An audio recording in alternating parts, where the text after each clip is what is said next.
Oi, gente, tudo bem? Vou mostrar para vocês como faz o processo de recrutamento e seleção, que é um dos subsistemas do RH, entre outros, né? Como que a gente faz? Como faz para contratar? Começa quando? Né? Começa com esse aqui, ó, RP, requisição de pessoal, tá vendo? O departamento lá vai no RH, entrega o documento RP e fala, ó, estou precisando desse candidato aqui, o que estava aqui foi embora, eu estou precisando aumentar o quadro, então beleza, o RH pega esse papel, tem que estar tudo descrito ali, quais são as funções do cargo ali, do colaborador e tudo mais, então tem que estar tudo pronto.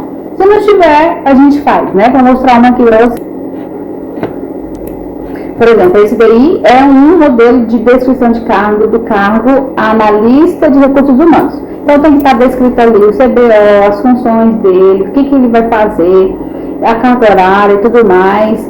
Para a gente só pegar as funções e na hora de jogar, para divulgar, né, já tem que estar tudo prontinho. Dá o Ctrl+C e Ctrl+V, não tem que ficar pegando cabeça ali, quebrando a cabeça para poder montar na hora não. Tá? Então a gente tem que já deixar tudo prontinho. E esse aqui é do analista de RH. Esse aqui eu já fiz, já está prontinho, é um dos exemplos. Beleza, já fizemos ali a descrição de cargo, ou já veio no RP, e qual é o próximo passo? A gente pega e vem bem aqui, ó. A gente vai captar, já vai para ação, já vai divulgar a vaga. E onde que a gente divulga? Aqui, ó, nas redes de emprego, que é a ATS, GUP, a LinkedIn, o Indeed, InfoJobs, o que vocês conheceram, o Indeed, tem vários, né? E todos realmente funcionam, tá? E tem alguns que a gente cadastra numa ATS e ele dispara nas outras redes, então isso é muito bom, a gente ganha muito tempo, né? Mais visibilidade, né? Vou mostrar esse daqui, por exemplo, é a ATS da Solids. A gente consegue cadastrar a vaga e ele dispara nos outros sites e a gente consegue visualizar o funil da contratação, como que está o perfil dos candidatos, se eles estão compatíveis com a descrição de cargo, eles fazem filtros inteligentes ali, for vários cargos, a gente for analisar por planilha, a gente perde muito tempo, né? Então, hoje em dia, com a tecnologia, a inteligência artificial, eles olham as palavras-chave nos currículos todos dos candidatos e vê qual tem mais compatibilidade, dá um match, né? E aí, eu tenho aqui o banco de talentos, análise dos recrutadores, as métricas de satisfação, todas as etapas. Porque hoje em dia, o RH, ele tem que estar sendo estratégico, gente. Ele tem que olhar esses dados aqui, esses indicadores, ó. É muito importante isso aqui, ó. Se a gente trabalhar com esses indicadores, a gente se destaca no mercado. Quais são os indicadores? Quantidade de vagas, quantidade de candidatos por vaga, tempo médio de fechamento das vagas, processos concluídos no prazo que foi solicitado, que chama SLA, a taxa de sucesso das contratações, que às vezes tem contratação que não avança, né? Não consegue garimpar nenhum candidato bom. Então, a taxa de sucesso das contratações, porcentagem das propostas aceitas, né? Performance dos recrutadores e funil de contratação. Então, além da plataforma Solids que eu exemplifiquei, tem várias outras, mas a gente também tem as planilhas que são grátis, eu tenho aqui. Eu trabalho com elas e aí a gente consegue ver aqui no funil, né, também todas essas métricas desses indicadores, quantos candidatos foram aprovados em cada etapa, quantos foram entrevistados, né, a taxa de conversão, a taxa de perda, né, e tudo mais. Aí beleza, qual é a outra etapa? É a etapa triagem. A gente cadastrou, né, a vaga. E aí a gente vai fazer o quê? A gente vai fazer depois a triagem dos currículos, né? Os candidatos viram o anúncio, foram lá, se candidataram e colocaram seus currículos. A gente vai agora fazer a triagem. A triagem é aquilo que eu falei, o próprio site vai olhar ali, né? As palavras-chave e tudo mais. E temos também uma possibilidade de usar o chat GPT, né?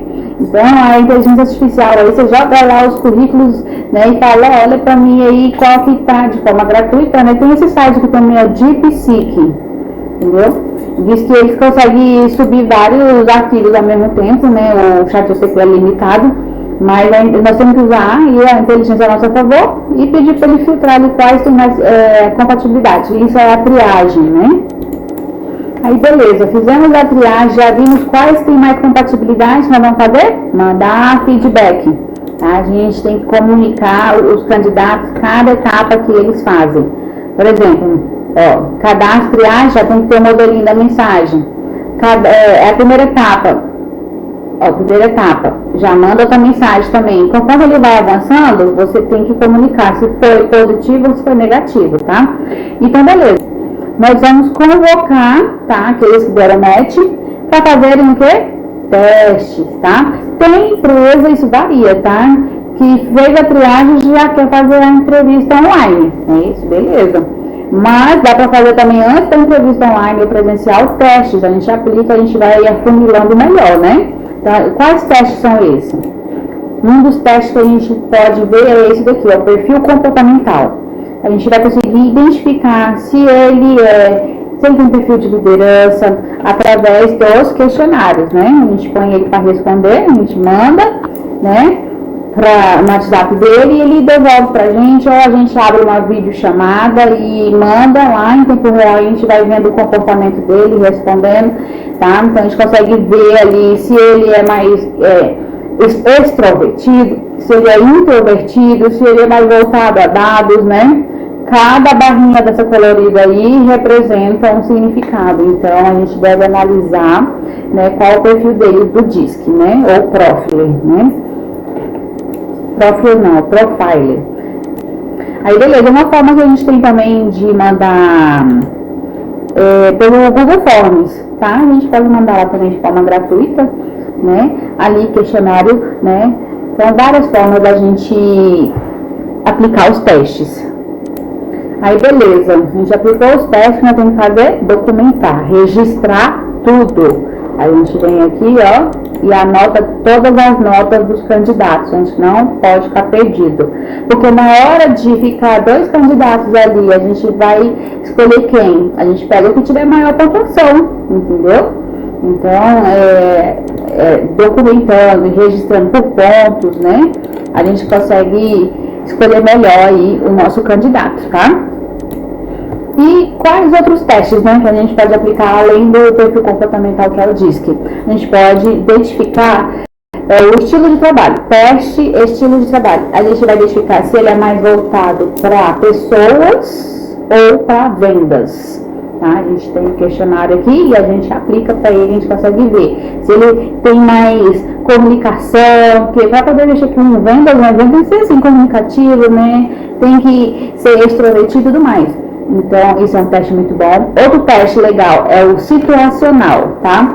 Como ele se comportaria, como ele reagiria a certas situações da empresa. Você pega as situações da empresa e põe no teste, entendeu? Então, isso a gente vai antecipar para conhecer o candidato, né? Porque realmente a gente já conhece depois se contrata, né? Então, para antecipar tudo isso, antes da contratação ser mais certeira, a gente aplica esses testes, né? E também, por exemplo, esse teste situacional é se ele delega. Vamos supor, um cargo de supervisor, ele não pode delegar, ele tem que assumir a autonomia ali, né? Então, serve para a gente identificar também se ele delega ou não delega. Teste de inferência, qual a motivação dele, né? Se ele tem que se automotivar, né? Ou se ele é fácil de se motivar e trabalhar todo dia. Eu tenho um roteiro, né, além desse aqui que eu gosto de mexer, chama Notion. Ele é um gerenciador aqui muito bom, eu anoto tudo, né, como vocês podem ver. Ou tem também aqui esse template que eu anoto o roteiro aqui do recrutamento também. E aí, beleza. O candidato fez os testes que nós vamos fazer agora, a gente vai comunicar ele, mandar um feedbackzinho, né, tudo mais, falando que ele foi aprovado nas etapas. E desclassificar aqueles que não passaram, né? Aí nós vamos fazer o que agora? A entrevista online ou presencial, né? Aí a gente agenda com o gestor, tá? Um horário certinho ali para o vídeo chamado ou presencialmente para conhecer o que é as habilidades técnicas e comportamentais, né? Mais ainda, né? Perguntando ao vivo, né? Eu tenho aqui o guia da entrevista estruturada, né? Para a gente não se perder. Inicialmente a gente vai fazer o quê? O rapport, né? Quebrar o gelo, né? Então tem técnicas, né, pra gente fazer rapport. E aí a gente vai ali anotando as hard skills, né, que são as competências técnicas, as competências comportamentais são as soft skills. E pode fazer perguntas ali mais íntimas mesmo, como ele se vê a longo prazo, qual a previsão salarial dele. Eu tenho essa ficha aqui, né? Tudo a gente faz ali no coletivo, mas eu tenho essa ficha aqui individual também que a gente pode registrar tudo, né? As notas deles. Aí beleza, o candidato passou ou não passou na entrevista, o que nós vamos fazer? Dar o feedback. E aí, qual é o próximo passo? Verificar os documentos ali daquele candidato ali, afunilar mais ali a vida dele, né? E aí, beleza, o candidato foi aprovado, a gente faz o relatório ali, né? Igual eu mostrei. E consta tudo ali, as notas dele, de todas as competências técnicas e comportamentais, manda o feedback e aí já começa o processo de contratação dele, né? De registrar ali no departamento pessoal, fazer o admissional. E depois começar o onboard, né, que é a integração dele com a equipe, e a equipe esperando ele, tudo isso eu já fiz um vídeo falando sobre. E temos também o recrutamento interno, né, que é aquele para aqueles que já estão na empresa trabalhando, e aí a gente quer promover, né, os funcionários, a gente faz o recrutamento. Ali, às vezes, o funcionário já tem um certo tempo de casa, já fez cursos, né, então ele deve ser promovido, né? Tudo isso a gente tem que pensar, cuidar daqueles que já estão com a gente, né? Para a gente satisfazê-los, né? Porque tudo é feito uma pesquisa de clima, se eles estão contentes com o cargo, com o salário deles, né? Então a gente monta ali o plano de cargo e salário para promover aqueles que estão lá dentro. E a gente que estipula ali, né? Em quanto tempo tem que ficar, não pode ter ocorrências, advertências, né? E tudo mais. Então é isso, gente. O funcionário foi contratado, foi promovido, né? Beleza. Para que a gente evite, né, novas contratações por motivo de substituição, né? A gente tem que olhar o que? Os indicadores, a gente quer um bom RH estratégico. A gente olha quais indicadores, vou mostrar aqui. Os indicadores de turnover e absenteísmo. Turnover é o quê? Quando o funcionário sai, é demitido, né, ou ele pede para sair, tem vários motivos de turnover, né? E outro quando tem muita falta, que é absenteísmo, né? Então a gente tem que acompanhar esses indicadores para a gente evitar de sair colaborador, porque não compensa nada a gente cuidar do colaborador, a gente treinar ele e depois ele sair. Tudo isso gera custo, desperdício, contratar tudo de novo, né? Então a gente tem que estar ali acompanhando diariamente como está o turnover, principalmente se a empresa for muito grande, né? A gente tem que olhar esses indicadores e a gente cumpre o papel de RH estratégico analisando os dados. E um dos motivos que ocorre o turnover é o quê? Quando o processo seletivo ele é feito às pressas. Vocês viram que foi bem cansativo eu mostrar todas as etapas aqui, né? Mas compensa muito, porque quando é feito às pressas é o que gera turnover, tá? Então, quando a gente faz correndo ali para suprir aquela vaga, não pode ficar sem, a gente faz, não analisa o candidato, põe qualquer pessoa ali, isso aí vai gerar turnover, entendeu? Não adianta. Então não pode ter pressa. Quando a integração é mal feita também, entendeu? Quando ele não é bem acolhido, o novo colaborador, ninguém fica sabendo que está chegando colaborador, então isso aí reflete muito no turnover. Quando a liderança é mal preparada, tá?